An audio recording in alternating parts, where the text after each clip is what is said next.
ঠিক আমরা আমরা যারা আরাফার ময়দানে উপস্থিত নেই, আমাদের যাদের হজ করা তৌফিক নেই, তাদের জন্যে যে আসলে আমরা বাংলাদেশের প্রেক্ষাপটে চিন্তা করি যে জিলহজ মাসের ৮ তারিখে আমলগুলো করব নাকি ৯ তারিখে আমরা আমলগুলো করব, আমাদের দেশের মানুষজনের জন্য আমরা আসলে কী করণীয় ওই সময়?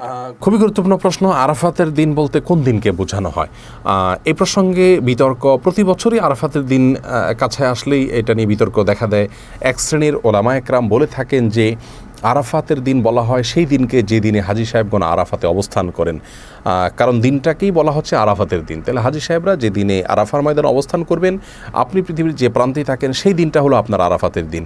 তাহলে বাংলাদেশের তুলনায় সৌদি আরবে সূর্য চাঁদ একদিন আগে দেখা যায়, তো যেহেতু একদিন আগে চাঁদ দেখা যায়, তো আরাফাতের ময়দানে হাজি সাহেবরা যেই দিনে অবস্থান করছেন বাংলাদেশে সেই দিনটি হবে হাজি সাহেবদের জন্য, সৌদি আরবে সেই দিনটি হবে ৯ জিলহজ, বাংলাদেশে সেটি হবে ৮ই জিলহজ। তো তারিখটা একদিন আগপাস হয়ে যাচ্ছে, চাঁদ একদিন পরে ওঠে ভৌগোলিক কারণে সেই দৃষ্টিকোণ থেকে, অথচ হাজি সাহেবরা সেখানে অবস্থান করছেন। তো অনেক ওলামা একরাম বলেন যে আপনার বাংলাদেশে এটা ৮ তারিখ জিলহজের না ৯ তারিখ, এটা আপনার দেখার দরকার নাই। আপনি দেখবেন যে আরাফাতের দিনে হাজি সাহেবরা অবস্থান করছেন, আপনি বাংলাদেশে সেই দিনটাতে আছেন কিনা, যদি থাকেন তাহলে সেই দিন রোজা রাখবেন।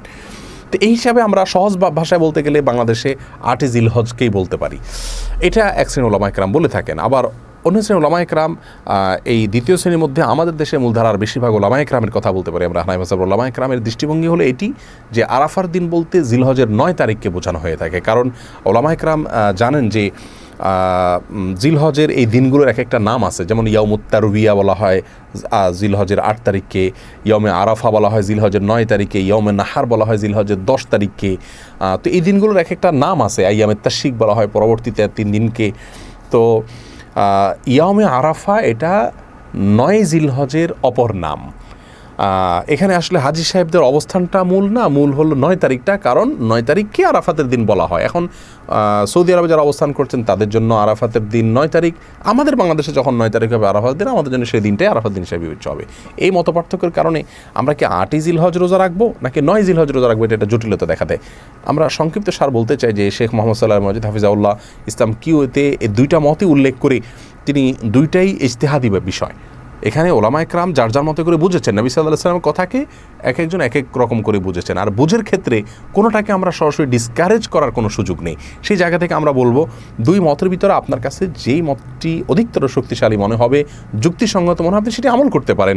আপনি যে সমস্ত ওলামা একরামকে অনুসরণ করে থাকেন, অনুকরণ থাকেন অন্য সমস্ত ক্ষেত্রে, তাদের গবেষণা যদি আপনার কাছে যৌক্তিক মনে হয়, আপনি সেটা আমল করতে পারেন, ইনশাআল্লাহ আল্লাহর কাছে আজর পেয়ে যাবেন। এমনকি যদি দুইজন দুই দিনে আমল করেন এবং দুইটাকে সঠিক মনে আমল করেন, উভয়কে আল্লাহ তাআলা সওয়াব দিবেন। নবী সাল্লাল্লাহু আলাইহি ওয়াসাল্লাম বিভিন্ন হাদিস থেকে বোঝা যায় যে বুঝের ব্যাপারে আল্লাহ তাআলা যদি কারোর ভিন্ন কোনো বুঝ হয়, ভুলও হয়, তো আল্লাহ তাআলা তাকেও কিন্তু আজর দিয়ে দেন এবং কোনো প্রকার আজরের কমতি করেন না। বিধায় এটা নিয়ে আমাদের বাড়াবাড়ি করবার মতো কিছু নেই।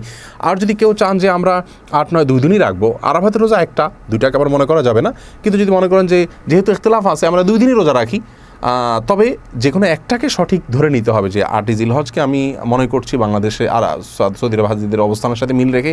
আর যদি কেউ বলে যে না, আরাফাতের দিন মানেই হলো জিলহজের ৯ তারিখ, অতএব সেই দিক থেকে আমি বাংলাদেশের ৯ তারিখে রাখবো, তো এটাই রাখলাম, সাথে পাশাপাশি আগের দিনটাও আমি রাখলাম। এটা যদি কেউ করতে চান, করার অপশন আছে, করা যেতে পারে, কোনো অসুবিধা নেই ইনশাআল্লাহ।